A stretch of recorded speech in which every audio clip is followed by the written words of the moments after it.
Thanks for tuning in to the Drive On podcast, where we are focused on giving hope and strength to the entire military community. Whether you're a veteran, active duty, guard, reserve, or a family member, this podcast will share inspirational stories and resources that are useful to you. I'm your host, Scott DeLucio, and now let's get on with the show. Everybody, welcome back to the Drive On podcast. Today, my guest is Ben Killoy. Ben is a Marine veteran turned blogger, life coach, speaker, and podcaster whose mission is to bring military veteran dads home to their families and step into their best life. So welcome to the show, Ben. Why don't you tell us a little bit about yourself and your background? Thank you, Scott, for having this conversation with me. A little bit about my background is I got into the Marine Corps right out of high school.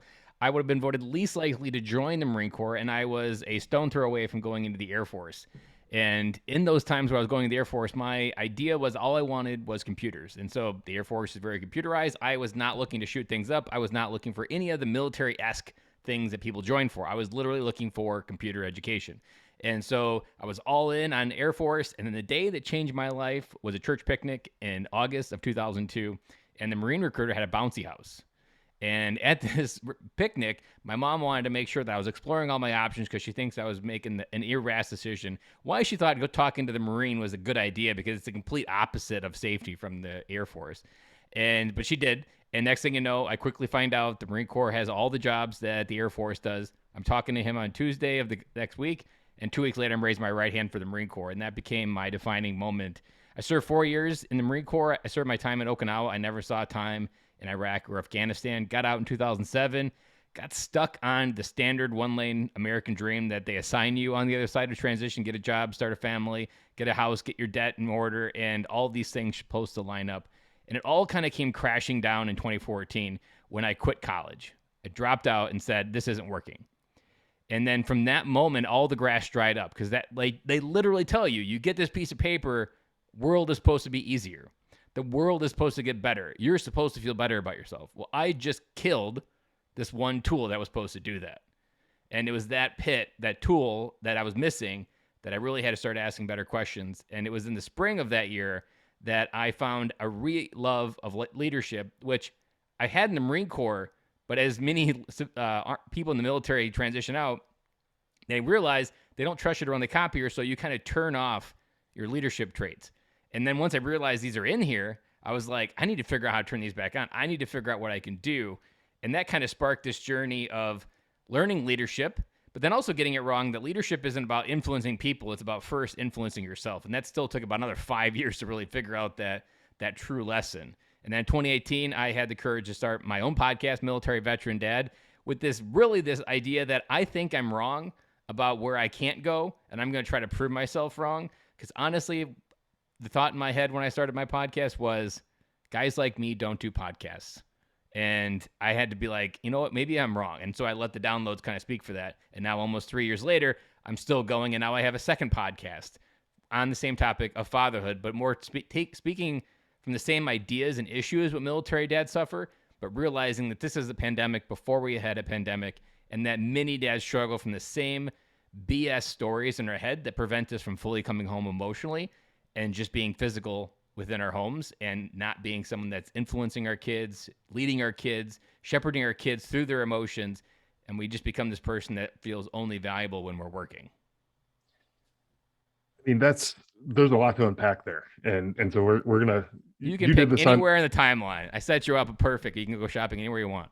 Yeah, you did this on your show when you had me on. You said you're gonna pull at some of the strings and unravel some things. So I think I have a lot of strings that I could tug on here with your story. But let's go back to the transition out of the military, because that seems like where a lot of people, a lot of veterans I've spoken to struggle with that loss of identity when they get out of the military. They think, by having that piece of paper, that their DD-214, that doors are going to open for them magically, and things are just going to start happening for them. But what was that transition like for you? Did you feel like you were prepared after getting out of the Marine Corps, or what happened as you were getting out? When I was getting out, I felt almost overly prepared because I was a planner. I was the guy that always followed the rules. I was always the guy that did what he was told. And so if you tell me to do something, I'm going to do it. And so that's what I started doing about 6 months before getting out.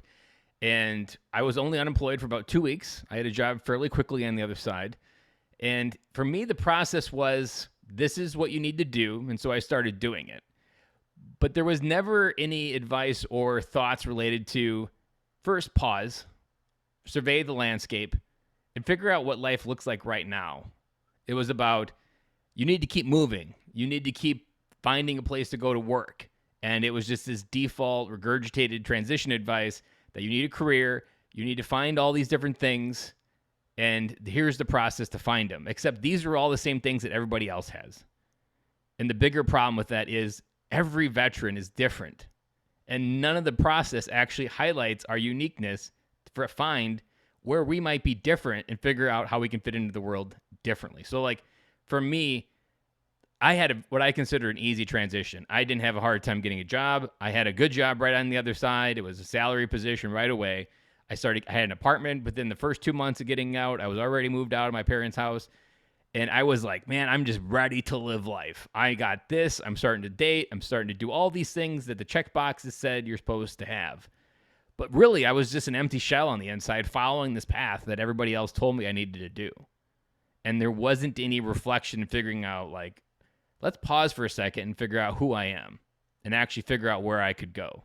If anything, it was let's take your skills from the military, find a job where you can reapply them. That's exactly what I did. I was a generator mechanic in the Marine Corps. I got a job at an OEM generator manufacturer on the other side. Boom.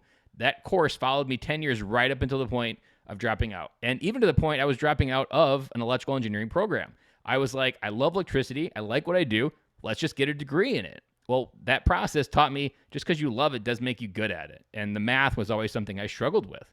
And so it took me almost 10 years to figure out that it doesn't work that way. That you can't just adopt someone else's identity and someone else's common path. That there is a process to slow down and figure out where you need to go. Now, one thing that would have changed everything in my transition, and I had no wisdom of this because for me, I was behind. I watched my friends get married. My friends were starting to have kids. And I was about 24 getting out, and I was like, I got to catch up. I'm not even dating. So for me, it was about racing to catch up versus slowing down. And if I would have slowed down, what I would have realized is I didn't have a wide enough view. I had a very narrow view of life. I grew up on a farm in southern Wisconsin. I didn't have a lot of friends. The world was farming to me. And there's not a lot of wide view that comes on farming. There's not a lot of exposure for different ways of life, even from the city life that you might get. Or if you're living in the city, you might get to see what everybody else's dad's doing. I didn't have that. My dad was a farmer. And for me, that was that almost limited my blindness to how far I could see and how wide I could see. So if I could go back, the one thing that I wish I would have done was get a wider view of the American dream. Because now, almost 20 years later, I realize that it's not just a 1 lane, a 2 lane, or a 3 lane American dream. It's a million lanes wide. It's paved with entrepreneurship. It's paved with being a franchise owner. It's paved with starting your own business. It's paved with being a different type of career that's more aligned to who you are with your skill set. Understanding all of these things, that you're not fixed to this set of reality of how you've experienced life, that you can actually rewrite your entire experience every single day you wake up. That width was what I was missing. And then the other thing that I was missing was depth. I had no understanding of who I was. Again, I was just this person on the outside that knew how to be a chameleon in his environment and fit in where he needed to be accepted, because I didn't have a lot of friends growing up. So I was always trying to feel like I could be accepted. And when you're always trying to be accepted, you're really not trying to be yourself. And if you're really not trying to be yourself, all you're doing is hiding and suppressing who you could be. And eventually, all that kind of came ahead in 2014 because I was trying to swallow down all of these things that I wanted to be, but everybody told me I had to do these things. Like even my dad, his advice was you get a job, you do your 30 years, you get your pension, you keep your head down, and that's the road to the perfect American dream. That didn't compute for me, and I didn't know how to change it. Wow, that's insightful to look at that and be able to slow down and understand that that that typical path that most people follow is not for everyone, and that there are different career paths and there are different ways of doing things, and uh, you know the course that you were on wasn't the right one for you, and you were able to recognize that, fortunately, and you didn't do it where you're working that job for 30 years and then collecting your pension, and then that's the end of your story, and it was a story that maybe you wouldn't want to have. You might have wanted to do it differently. um, so I think when you have other people who are in a similar situation, when they're getting out of the military, and they're just looking for jobs that align with whatever their job was in the military. Maybe they got out of the military for a reason. Maybe they got out because they hated doing that job, but then they're going to go and find another job that does the same thing, so they're going to end up hating that too. So is it running away from a problem, or is it running to another problem, The in that irony in case? this is the number one reason I got out is because I wasn't good at shooting, I wasn't good at running, I was really only smart, and that was really how I performed. I was top of my class in my school, but that was the only place I was measured as a good Marine. All the other places, I was always substandard. I never was able to get promoted like because of who I was. I got promoted because of time and grade. That eventually I got promoted because you eventually get enough points that eventually push you over the needle and you get to be a corporal. But I was almost a year delayed by that, and I was like, this process is limiting who I could be. And I was like, I'm not finding who I need to be on the inside, and so I need to get out. And so I got out with the simple belief that I'm meant for something bigger, and the Marine Corps was going to hold me back. Now, there was also some irony is that I wasn't asking for help to work on these deficiencies. It was just accepting that these are the verdicts of why I suck. But still, I got out with this idea that I need to be doing more. But instead of doing more on the other side, I just found what to do everybody else was doing. Instead of being special or different, I just was trying to blend back in because I decided I'm not going to reenlist for 4 years because of this reason. But then the TAPS code they put you through gets you thinking a certain way. And that kind of got lost in that disbelief of figuring out where I could go and what I could do. And now as a professional speaker, coach, like there's another irony in this whole 20-year story that when I was in high school, I loved electricity as well. Even though I like computers, like electricity was something I took a few circuits course, and I was like, man, this stuff is really good. I like playing around with it. I can visualize it in my head really good. And I think that's why I did good with the Marine Corps as well, because my ASVAB probably said the exact same thing. And so when I got out, I did troubleshooting for generators over the phone, and I could visualize electrons in my head. I couldn't rotate an engine to save my life visually, but I could watch a schematic light up and the relays fire with nobody's business. I could teach people on that same idea, and I was like, I just love electricity, which is why I went for the E degree. This whole path, I go drop out and quit in 2014, and I'm like, through the next 6 years, as I continue to struggle, I did find a path in IT where I was working. I did also make another pivot into marketing. And I was like, I'm either drunk on my curiosity, I need to figure out what I want to do or grow up because everything I did, I fell in love with. But then I was also like, as I was like struggling on the inside, like, what idiot just leaves behind this love of electricity? He can make $130,000 a year if he were to go back and put his nose to the grindstone. Like, why am I making my life so hard when there's this easy path? Like, I just left it behind. Like, there wasn't any part of that story that's in my current story. And then this past year, April of 2021, I was grocery shopping. And I don't know what exactly was the kind of combination of all the years of information I combined. I got hit by lightning, metaphorically, but pun intended, that I realized electricity is energy and people are energy. And the reason why I'm good with people and understanding where they are, their emotions, and all these different things that I do now, I was just applying my skill set in the wrong category.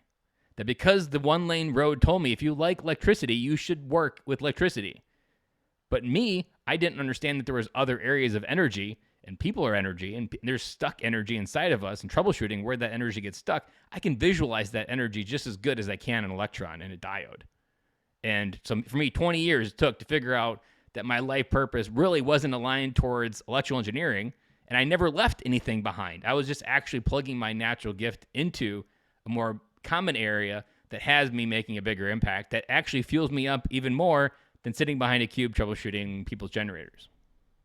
And that was going to actually be my next question. It was, how did you find that new passion or purpose in life, and how did you kind of stumble into what you're doing now? But that's an interesting way to look at it, because it's an outside the box kind of view 20 of. years to get outside the box. Like Well, that's the crazy it was part a is big, like how long it it was took a me to big put that box. together. And it's only two ideas, and to say it out loud now, it's like, yeah, duh. Right. But it, when you think about it, when you're inside that box and what you're looking at is electronics, electricity, that type of stuff, the, it's a big leap to go to people and human interactions and that type of It's stuff, also because that, scary for veterans because there's a whole lot of BS that you got to process to get to that point where right, you can be visible. Because you can't be a coach and hide your shit. You gotta own it. You gotta advertise it. You're gonna use it, and it's gonna be marketing material that allows you to help someone else. right. And it takes a whole lot of extra growth to get to that. So the invitation and the odd thing with me being a military dad and choosing military dad for my podcast, for those like maybe first 15 years of my transition out after, I was hiding from being a Marine. I didn't want to be acknowledged by it. I had to testify at a court martial on my way out of the Marine Corps, not for me, but for someone else. And it just left this horrible taste. And I didn't want to deal with any of it anymore. I didn't like to be attached with the identity. I didn't like attaching with the integrity failures that led up to that court martial. And so I ran from it. And so it took me facing that darkness and that fear to step into it, to start my Military Dad podcast and heal my own journey as I'm helping other dads heal their journey of talking about being a father. And being a father, being a military dad, is kind of interesting, because I think you touched on this a little bit before, because as the father in a family, traditionally you're looked at as, the breadwinner. You're going to work and you're providing for the family. That traditionally is the role of the father in the family. And um, when your job in the military takes you all over the world, it's a dangerous job, similar to uh, perhaps a police officer, where it's a dangerous job, and you don't know if you're necessarily coming home at the end of the day. And whether you've deployed or not doesn't matter, because there's accidents that happen in military training as well, and things happen. So it is um, a dangerous thing, and it probably puts a kind of a unique stress on the father when they're dealing with their family life. And they do have to focus a lot on their job, because that's part of what the service requires of you. But you also have a family at home. So how do you balance the two, It's not so much about balancing, it's about acknowledging. So I'm going to talk to the dad that's not using his service in the right mindset, because it's actually the biggest liability to us being a better dad, because no one in their right mind is going to call someone out for serving too much, because it's dressed up as you're doing something that most people don't. You're serving your country. It's dressed up as you don't have a lot of choices in that. But in the reality is, if you could have a real conversation with yourself, you might have had the chance to leave at 5 that day, but maybe you stuck around at the base because you knew you had to take care of paperwork or you knew you had to deal with something. But if you're fucking honest with yourself, you have to also acknowledge, am I hiding from what's at home? Because military dads hide from what scares the shit out of us. And typically, if you've had some emotion that you've never processed, your kids' untethered emotions become those things that scare the shit out of you. And you want to keep at arm's distance because of how insecure it makes you feel on the inside, because you can't control that feeling. And that makes you feel really vulnerable. We don't like feeling vulnerable because in war, vulnerability kills us. And so we hold back from it. And we have good places to go hide. We have TDYs that we can volunteer for that look just like, oh, we're told to go do this TDY. No, you maybe volunteered because you're not trying to acknowledge that. So it has this crux. You have to realize, are you using your service to hide from being a dad? And acknowledging that. But then also realizing there is a balance. There is an integration. Like the other downside of being a military dad is the military doesn't often acknowledge you are a dad.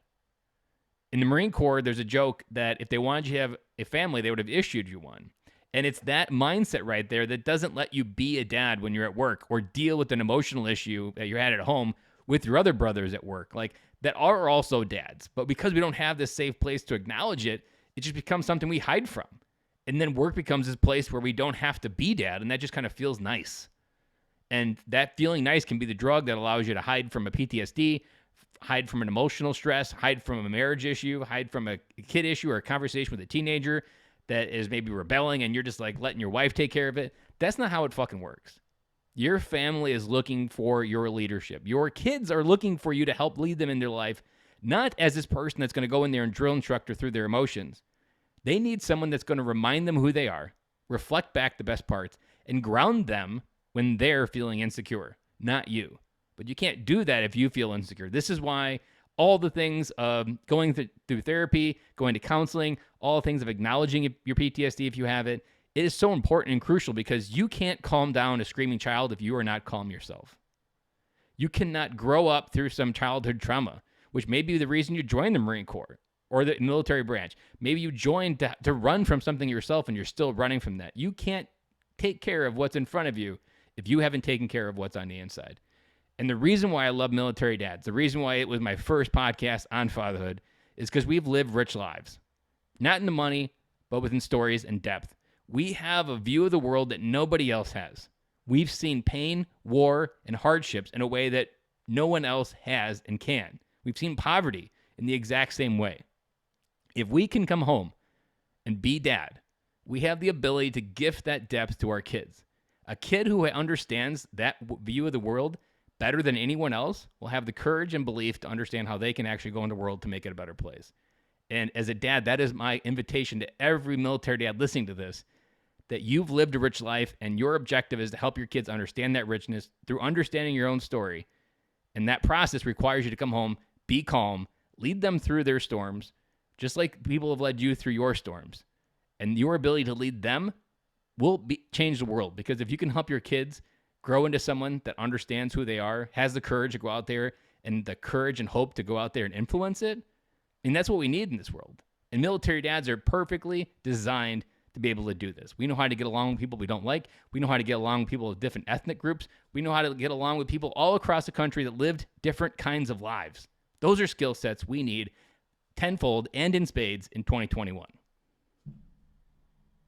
Yeah, for sure. We definitely do need that, and being able to have that ability to uh, instill that in your children, I think sets them up for success in whatever they choose to do. You know, you talk about all these uh, different problems that society has. If we have these kids who are growing up into adults who already have this understanding of the world that we've learned oftentimes in the hard way by going to some of these poverty stricken places, or experiencing war, or whatever we've experienced in our time in the military, working with, like you said, people that you don't like, or uh, you know working with people from all different backgrounds.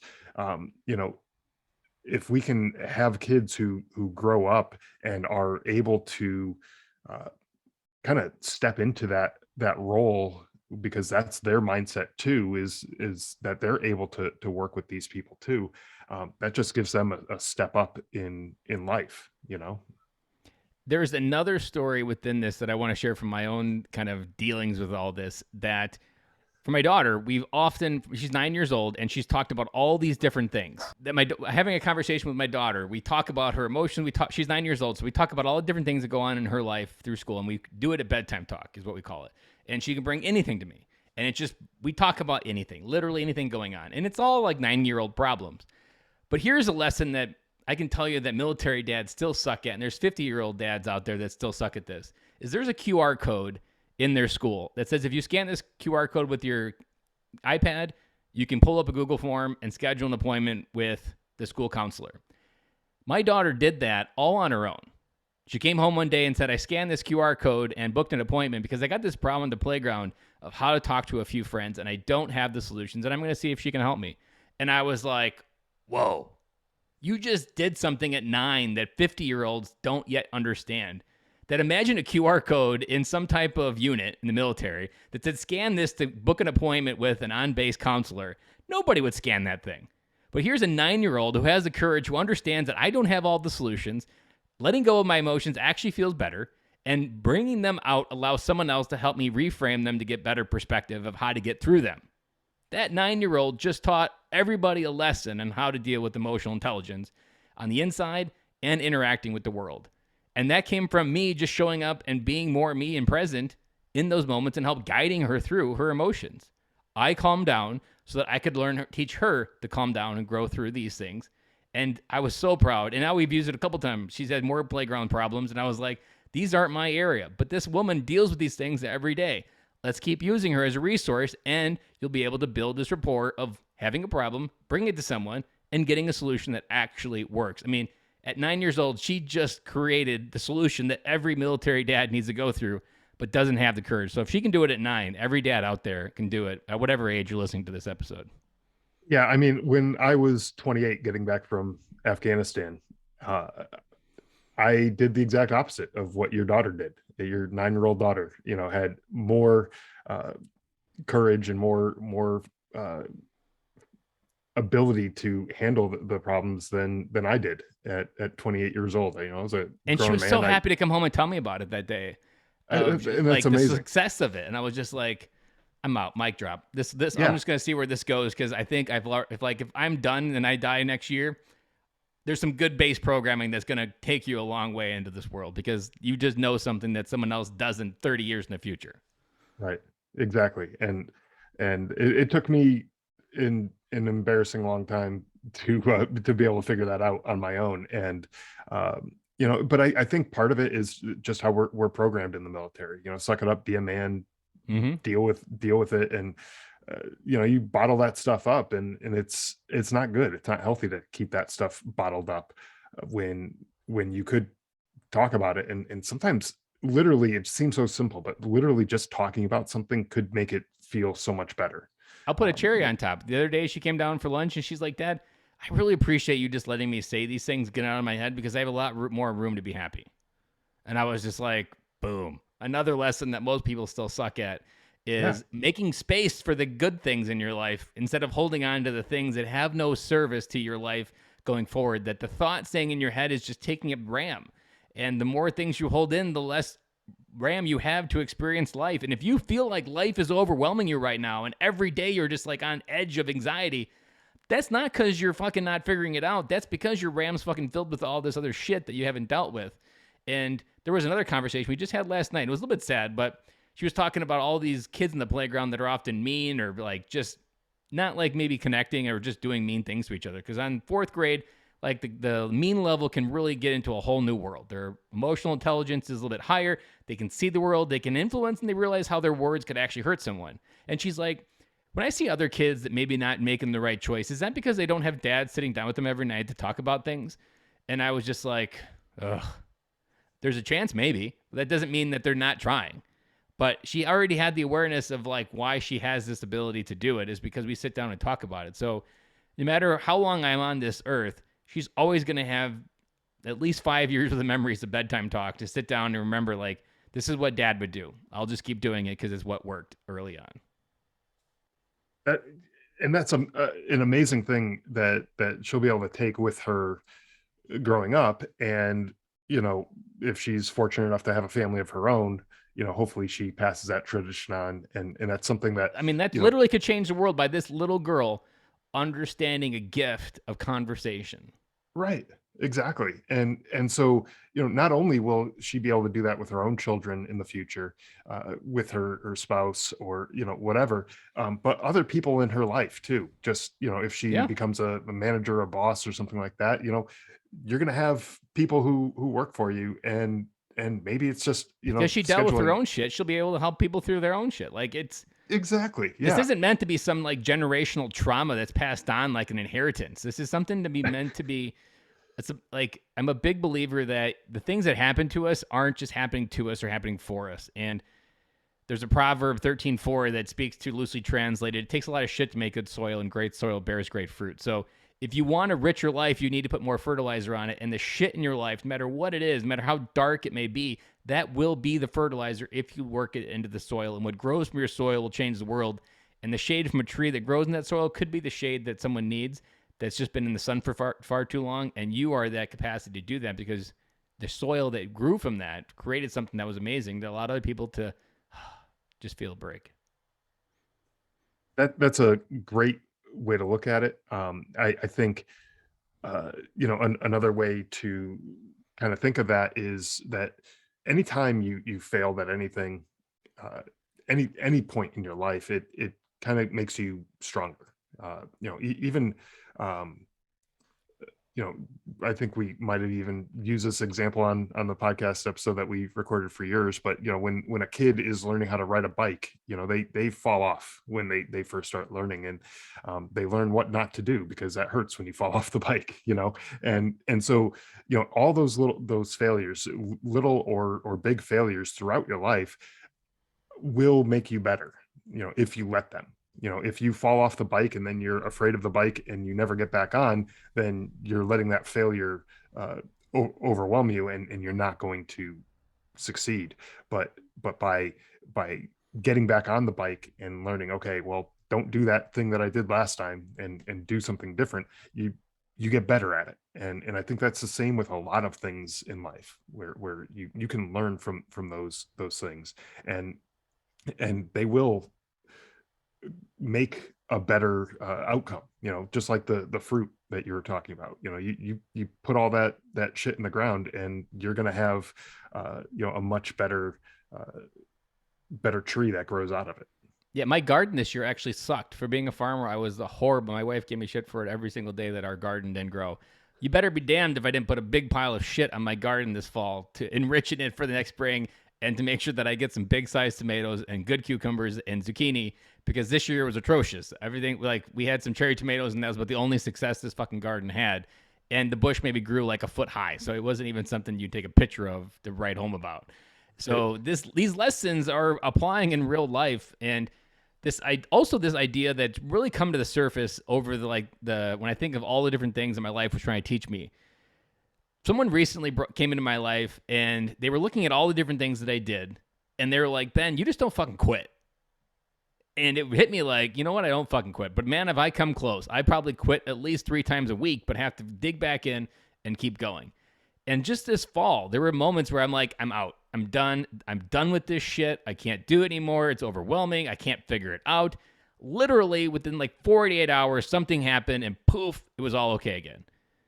There are so many times where I'm on the edge of quitting that I need to always remind myself faith is really what I need more of, not this idea of quitting. And I've recently heard it said that the best way to spell faith is R-I-S-K. And so the amount of risk you take in your life is actually proportional to the amount of faith that you have, or things are going to work out, that you are a valuable person. And this idea of quitting is actually even more ironic, because that's exactly what I did in 2014. I quit college. In that moment, I did what the Marine Corps told me never to do. You don't give up on the mission in front of you. And that's exactly what I did. I didn't drop out to pivot. I dropped out to, I couldn't handle this anymore. I'm out. I failed 2 classes. This was a verdict from the universe. This isn't working. And now, almost since then, whether it be in fatherhood, whether it be in business, doesn't matter. Like, a big part of everything that I'm saying is, don't fucking quit. Don't quit on being a dad. Don't quit on fucking what you're trying to do in front of you. Don't quit the mission to make sure that your marriage is intact. Don't quit on the mission to figure out whatever is going on inside your head. That it's quitting is the one thing the military gave us as this gift of never quitting, because the mission accomplishment was our primary objective, and you can't fucking quit. But that's exactly what we do as veterans. Anytime you take your own life, anytime you say I'm getting divorced because that just seems like the easier route, anytime you've let your PTSD be the nuke that blows your family apart, you are quitting on the invitation that the military trained us to do, to never fucking quit, focus on the mission, and keep going. And fuck if that's not the one thing that I have to keep reminding myself of. And now it's almost become this kind of this theme of, as I continue to figure out what does the never fucking quit mindset look like, making sure that everybody understands my story of almost quitting and where could that have taken me had I figured it out. Because I don't regret quitting, because it taught me everything that I did. But let me fucking tell you, it's been a long 7 years. And there was a lot shorter roads that I could have gone on had I had a more resilient, never quit mindset from the beginning. Because I probably would have pivoted well before 2014, because the warning signs were on the dashboard. I just was not paying attention to them. And so I let them go far too far, and at just a point, I'm out. It seems safe, but I didn't even have a fucking tribe back then. I didn't have someone else to like be a board of directors like, hey, what should you think I should do? It was a war inside my head. It was a conversation inside my head, and it came to the conclusion, I'm out. And that was almost reinforced by my running habits in the Marine Corps. I never could keep up in formation, and I was always the guy that fell out, and I could never hold that run in formation. And there's a story that I use in my keynotes. I was about on the island of Okinawa for maybe about 2 months, and our platoon sergeant wanted to run us that day, and he was a motivated poster board Marine.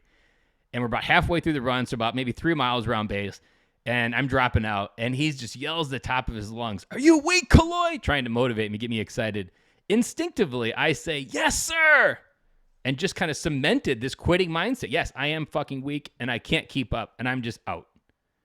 Had I had this awareness of never quitting, that would have changed everything in this process, because we don't get to fucking quit in life. The invitation to life is experience how these obstacles are meant to change us.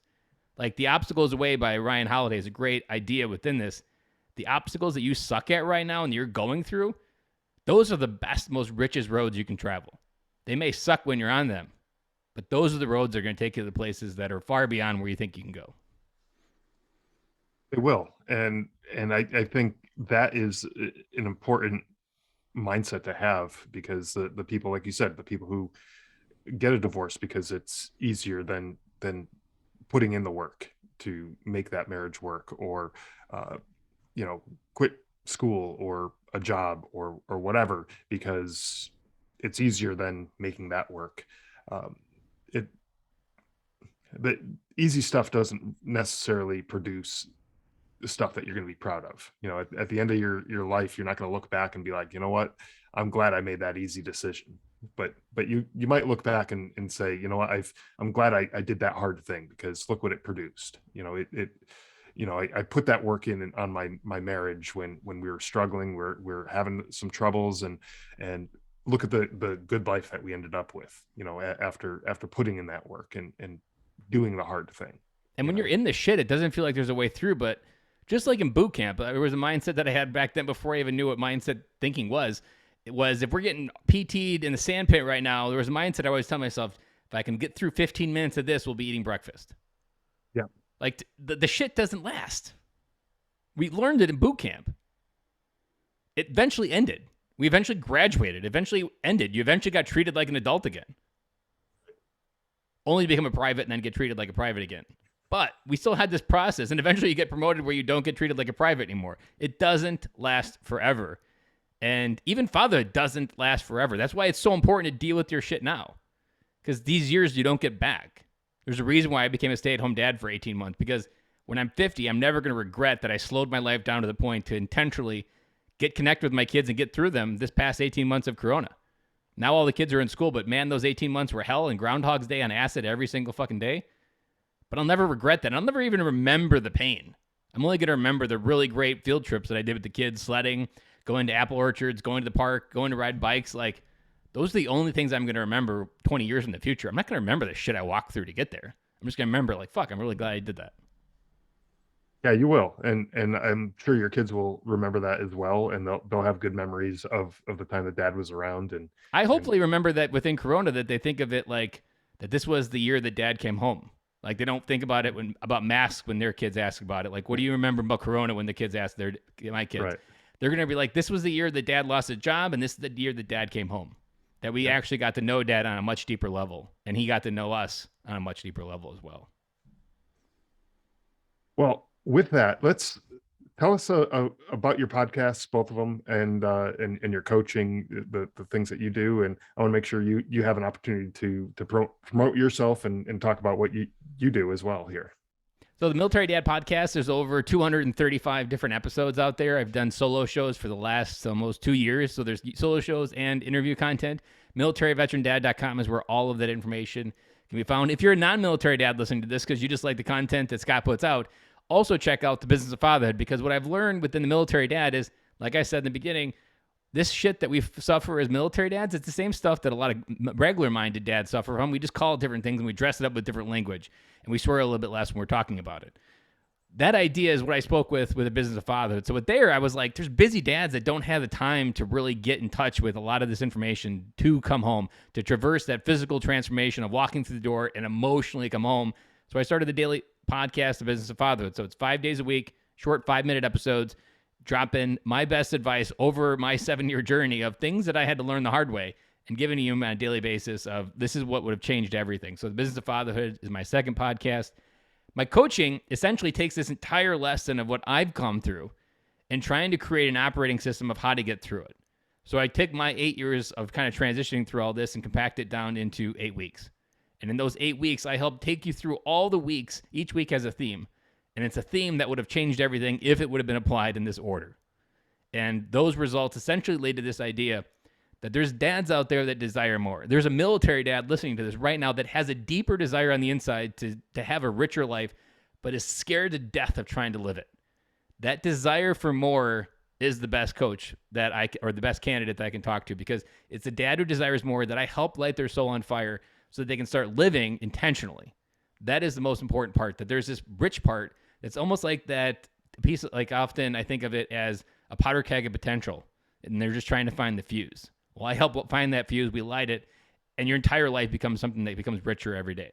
And you learn how to apply it. You don't get stuck. You may have hard days, but you're going to learn a process to get through it and how you keep growing and that you don't ever get stuck. Again, that all information is over at benkilloy.com for that.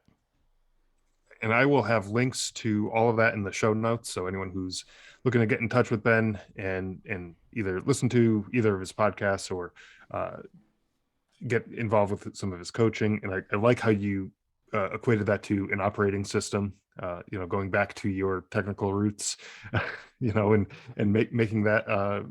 I did design it that way, but the clients that were going through it, they were like, when life gives me a hard deal, like weeks after, they're like, I just keep thinking about the operating system you gave me. And I'm like, okay, well, I didn't think of it that way, but it really does. Like it's not this once and done and life begins perfect. It's this way of thinking to handle obstacles as they come into your life, that you don't get stuck. Then you have more power and potential in your life to live life. That's like the part that we don't get as military dads. Life is meant to be lived, not just meant to go on through the motions. And we get that so backwards. And one other thing I'd like to offer to the audience is, if you've struggled with something in conversation. So my story really started, I was able to get visibility on something I wasn't sitting on or seeing by talking to dads at the park. So at freedadcourse.com, I have a 5 audio lesson course on how to create more friendships, because the number one thing that would have changed everything in my Marine Corps transition and my life today is realizing that the amount of opportunity you have in life is directly proportional to the amount of new people you're talking to. And if that scares the shit out of you, head on over to freedadcourse.com. I teach you in 5 short 10-minute lessons how the power of hello could change your life, and that what you're deeply looking for is on the other side of a single hello. You just need to repeat it enough times, and that will happen.